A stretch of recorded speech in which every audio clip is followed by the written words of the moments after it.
दोस्तों, इस दुनिया में पैसे कौन नहीं कमाना चाहता है। पैसा इंसान की जरूरतों को पूरा करने के लिए बहुत ही जरूरी है। अगर हमारे पास पैसा है तो हम अपने सपनों को पूरा कर सकते हैं, और अगर हमारे पास पैसा नहीं है तो हमारे सपने सपने बनकर ही रह जाते हैं। इसलिए आज दुनिया में सभी लोग पैसों को बहुत ज्यादा अहमियत देते हैं। दुनिया में पैसे कमाने के बहुत सारे जरिए हैं। कुछ लोग जॉब करके पैसे कमाते हैं, तो फिर कुछ लोग बिजनेस करके पैसे कमाते हैं, कुछ और कारोबार करके पैसे कमाते हैं, तो कुछ लोग शॉप से पैसे कमाते हैं। कुछ लोग ऐसे भी हैं जो अपने पैसे दांव पर लगाकर ढेर सारे पैसे कमा लेते हैं। तो दोस्तों, आज के इस वीडियो में हम शेयर मार्केट के बारे में कुछ बेसिक सी बातें करने वाले हैं। तो चलिए शुरू करते हैं। सबसे पहले बात करते हैं कि शेयर मार्केट आखिर होता क्या है। दोस्तों, शेयर मार्केट या स्टॉक मार्केट एक ऐसा मार्केट होता है जहां बहुत सारी कंपनी के शेयर खरीदे जाते हैं और बेचे जाते हैं। ये एक ऐसी जगह होती है जहां कोई भी इंसान बहुत सारे पैसे कमा भी सकता है और बहुत सारे पैसे वो गवा भी सकता है।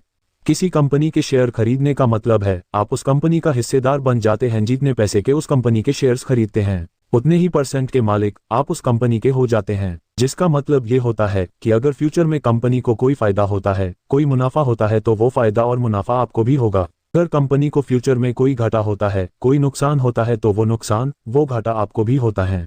इस तरह से स्टॉक मार्केट या शेयर मार्केट में पैसे कमाना बहुत ही आसान है। ठीक उसी तरह से इस स्टॉक मार्केट में पैसे गंवाना भी उतना ही आसान है। स्टॉक मार्केट में शेयर खरीदने से पहले आप इस लाइन में पहले अपना एक्सपीरियंस बढ़ा कर लीजिए। अपना जो तजुर्बा है उसको बढ़ा लीजिए कि कब इन्वेस्ट करना चाहिए, कैसे इन्वेस्ट करना चाहिए, किसी कंपनी में आपको अपने पैसे लगाने चाहिए, तब जाकर के आपको फायदा होगा। इन सभी चीजों का पता लगाएं, नॉलेज इकट्ठी करें और उसके बाद ही आप शेयर मार्केट में कोई निवेश करें। शेयर मार्केट में कौन सी कंपनी का शेयर बढ़ा है या गिरा है, इसका पता लगाने के लिए आप इकोनॉमिक्स टाइम्स जैसे न्यूज़पेपर पढ़ सकते हैं या फिर एनडीटीवी बिजनेस न्यूज़ देख सकते हैं, जहां से आपको शेयर मार्केट के बारे में, स्टॉक मार्केट के बारे में बहुत सारी जानकारियां मिल जाती है। ये बहुत ही रिस्क से भरी हुई मार्केट है, इसलिए आपको यहां तभी निवेश करना चाहिए जब आपकी फाइनेंशियल सिचुएशन, फाइनेंशियल कंडीशन ठीक हो, ताकि अगर आपको कोई घाटा होता है, कोई नुकसान होता है, तो आपको उस लॉस से, उस नुकसान से ज्यादा फर्क न पड़े।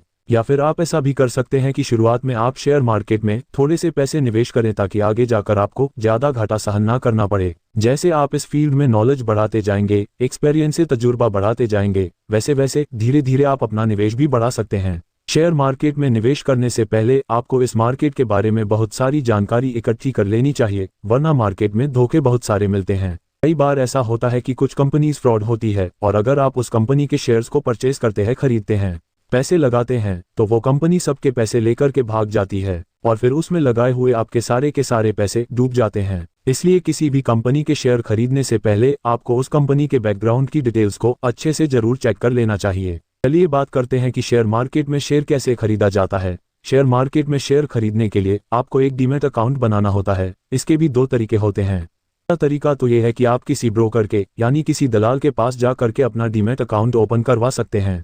अकाउंट में हमारे शेयर के पैसे रखे जाते हैं। जिस तरह से हम किसी बैंक में अकाउंट ओपन करवाते हैं और उसमें अपने पैसे रखते हैं, ठीक उसी तरह से अगर आप शेयर मार्केट में निवेश कर रहे हैं तो आपके पास डिमांड अकाउंट होना बहुत ही जरूरी होता है। क्योंकि कंपनी को मुनाफा होने के बाद आपको जो पैसे मिलते हैं, जितने भी पैसे मिलते हैं, वो सारे के सारे पैसे आपके डिमांड अकाउंट में ही जाते हैं, न कि आपके बैंक अकाउंट में। और डीमैट अकाउंट आपके सेविंग अकाउंट के साथ लिंक होकर के रहता है। आप जब चाहें डीमैट अकाउंट से अपने सेविंग अकाउंट में पैसे ट्रांसफर कर सकते हैं। डीमैट अकाउंट बनाने के लिए आपका किसी भी बैंक में एक सेविंग अकाउंट होना बहुत ही जरूरी होता है। और प्रूफ के लिए आप पैन कार्ड की कॉपी और एड्रेस प्रूफ के लिए आप आधार कार्ड की फोटोकॉपी या फिर अपना ID कार्ड लगा सकते हैं। दूसरा तरीका यह है कि आप किसी बैंक में जाकर के अपना डिमांड अकाउंट खुलवा सकते हैं। लेकिन अगर आप एक ब्रोकर के पास से अपना डिमांड अकाउंट खुलवाएंगे तो उसमें आपको ज्यादा फायदा होगा, क्योंकि एक तो वो उसको अच्छे से मैनेज करेगा, अच्छे से आपको सपोर्ट मिलेगा। मिलते हैं दोस्तों अगले वीडियो में। अगर आप मेरे चैनल पर नए हैं तो चैनल को जरूर सब्सक्राइब करिएगा। धन्यवाद।